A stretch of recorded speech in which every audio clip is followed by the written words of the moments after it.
In this video, I'm going to show you how to add error bars to your graph. Now, if you are an IB student, this is probably a requirement for your lab reports or for your internal assessment. So what I have here is a sample data set. I have my independent variable on the left, and I have my dependent variable on the right. I have 3 trials for every data point, and I've already calculated the average for each data point. And I've used that average to construct a basic scatter plot. Now, if you need help creating a scatter plot that looks like this one, check out the video that I uploaded. It shows you how to do that. So what are error bars even for, right?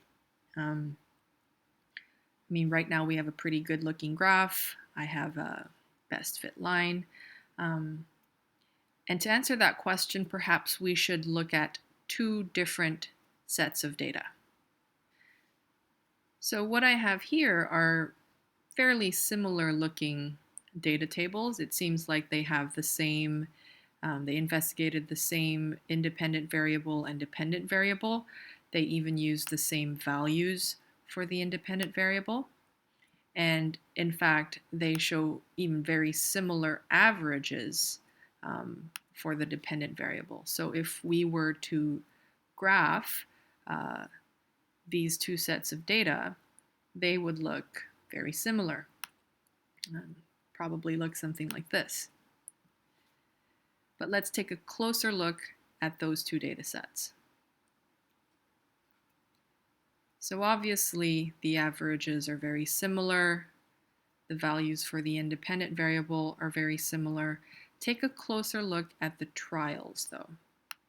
Take a look at this set of trials over here, which resulted in an average of 0.28. And take a look at this set of trials over here that resulted in the same average of 0.28.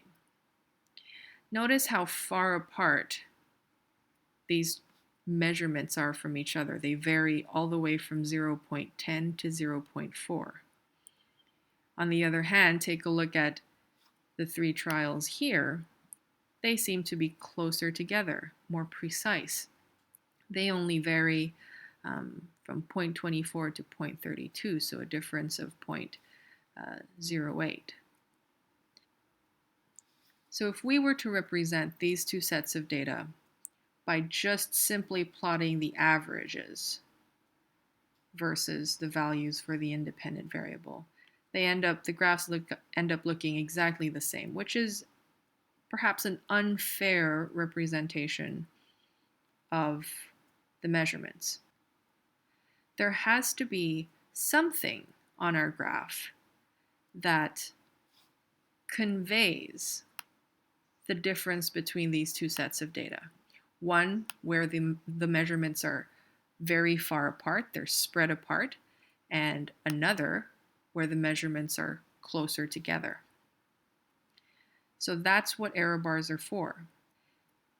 What I'm going to show you how to do today is to add something on our graphs, error bars to be precise, that will reflect the spread of those 2 data sets. So let's take a look at how to do that. How you calculate the error that you're going to use to construct your error bars really depends on the situation. You might want to talk to your teacher and ask them about which method is more appropriate for the subject or the class.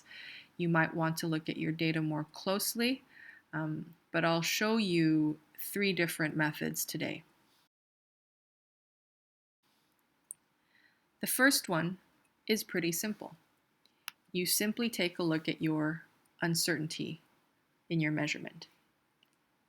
Here, based on our voltmeter, we say that the uncertainty of the voltage measurements is plus or minus 0.01. So let's ask ourselves, did the measurements that we took actually vary by 1/100th of a volt? So that would look like 0.28, 0.29, 0.27, maybe another 0.28 in there. So if you do see that the measurements are fairly close to each other and they vary only by the uncertainty, then you can simply use the uncertainty. And I'll show you how to do that now. So in order to add those error bars, let's click on our data points, go to chart design, and add a chart element. And let's go to error bars. You can ignore all of these things and just by default go to more error bar options, just because we're going to have to use that menu anyway. Whoa. All right, what do we have here? We've got horizontal error bars and we've got vertical error bars. The horizontal error bars, of course, correspond to error for your x-axis, your horizontal axis, which would be concentration of copper sulfate, copper 2 sulfate, and your vertical error bars would correspond to errors for our y-axis, that's voltage. We're talking about voltage right now, so I'm just going to delete these horizontal error bars. They're ugly anyway. All right, we've got these gigantic error bars. Let's click on them. You want to select both for the direction. That means error bars above and below the data point. You want to use cap as well. That's just easier to work with. And the error amount now we can set. So if you select fixed value, we're going to put in 0.01. Obviously, that's not the case for this particular set of data, but just for the sake of showing you. And there you have it. Error bars that correspond to an error of plus or minus 0.01 volts. So that means that for this first data point, the value is 0.28. But really, the measurements that were taken vary by 0.01 above and below that average. So the measurements were anywhere from 0.27 to 0.29. So that's using your uncertainty to create error bars, if that's appropriate. The second method is to use standard deviation, which very briefly, I won't go into details now, I'll leave that to math teachers, but very briefly describes the spread of the data.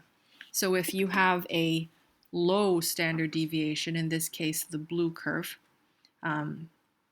which has a standard deviation of 5, all the measurements are pretty close together. It's very narrow, yeah, and they're fairly close to the mean. The mean in this case is 50. So a low standard deviation represents more precise measurements. A higher standard deviation, like the red curve over here, which has a standard deviation of 10, represents a more spread apart set of data or measurements. Now notice they both have the same mean, they just differ by the standard deviation. So in the blue curve, the measurements are very close together, and in the red curve, the measurements are very far apart, and you have some measurements that are quite far away from the mean. So we can use standard deviation for our purposes in graphing as well. And Excel can do the calculations automatically for you. So I'm just going to write down STDEV here. To calculate standard deviation, press the equal sign and type in STDEV, and it should already show up. You can click on that and simply select the values that you want to include. Basically the values that were included in your average.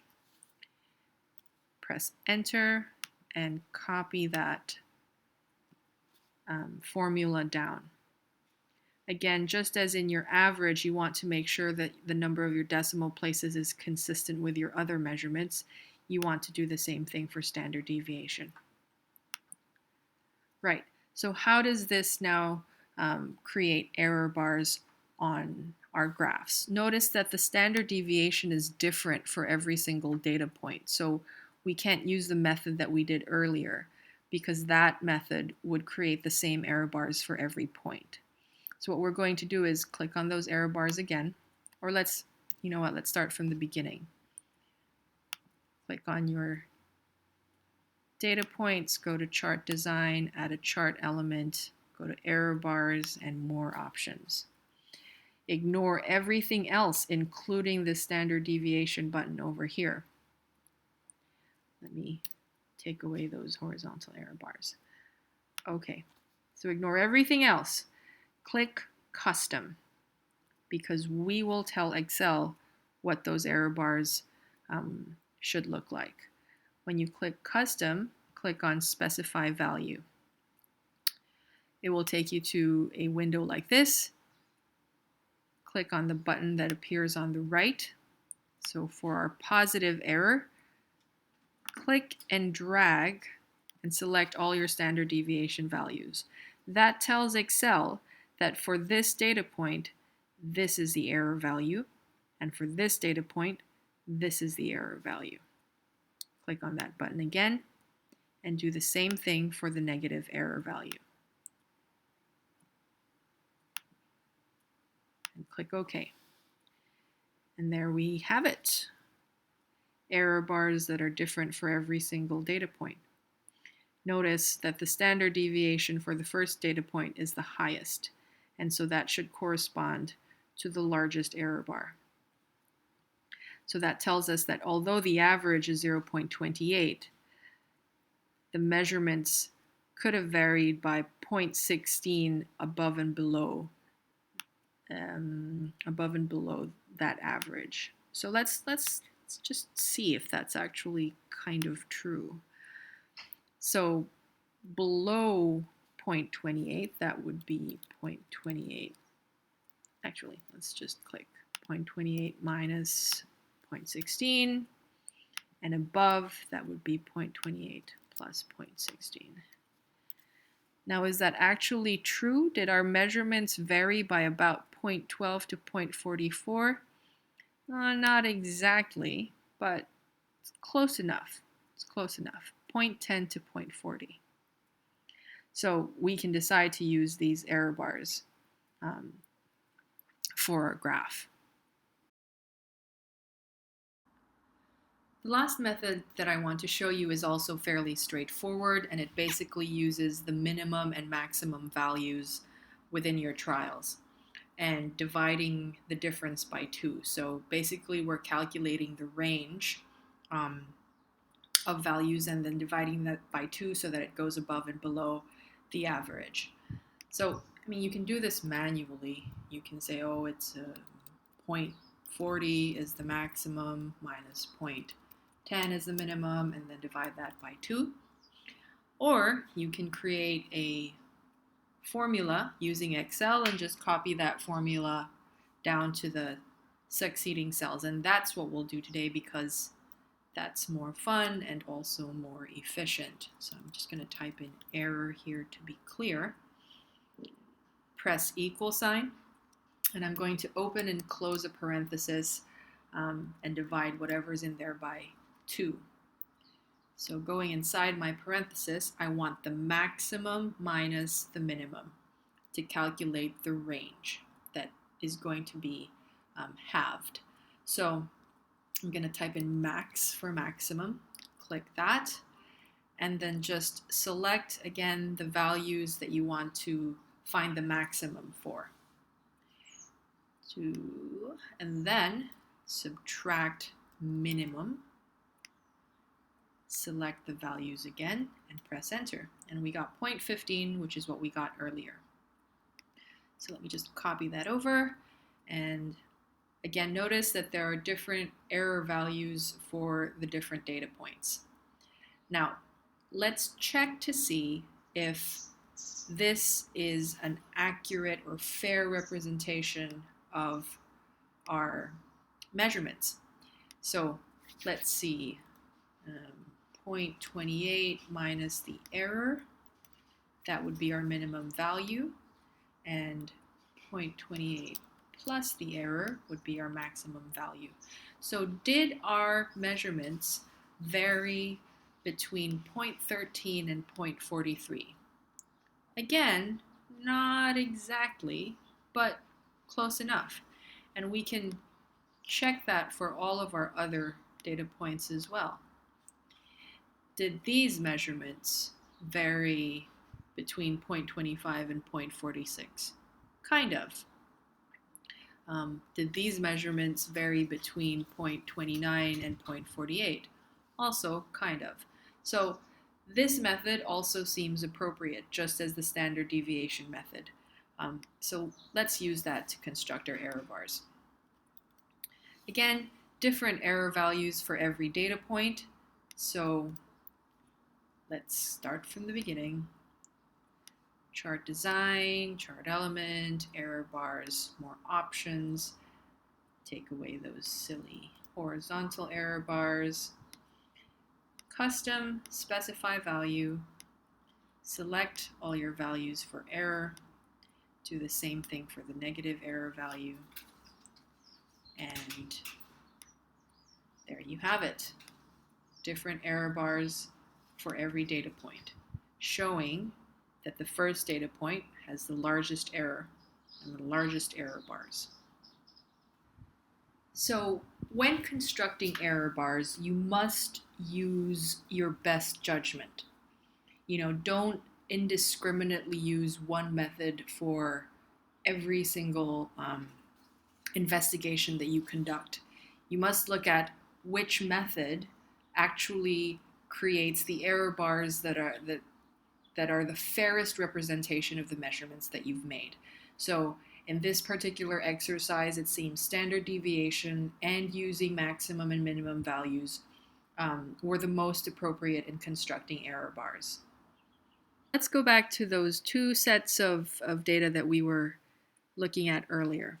One where the measurements were more spread apart, and another where the measurements were more precise and closer together. And despite those differences, they still resulted in the same average. So if we were to add error bars now to those two graphs using standard deviation, the graph would look like this. And this is a fairer representation of those two data sets. Their graphs should not look identical because their measurements were not identical, even if their averages were.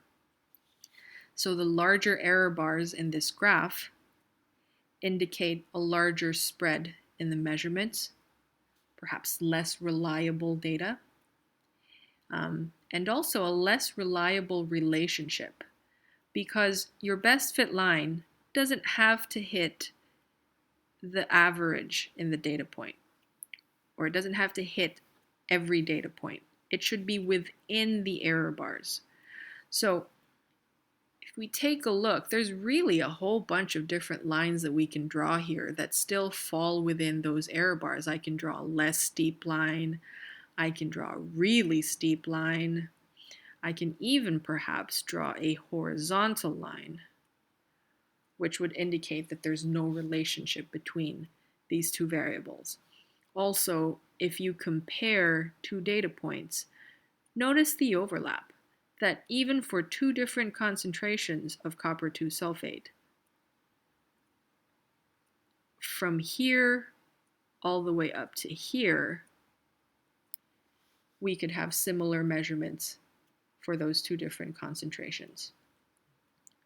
On the other hand, this graph has a more reliable linear relationship. Yeah? We can't draw a horizontal line that falls within all our error bars. Those error bars are fairly small, which indicates precise measurements. And there's less variation in the best fit line that we can draw. So that best fit line that we have here is more reliable than this one here. So I hope this video helped you discover how to construct error bars using Excel.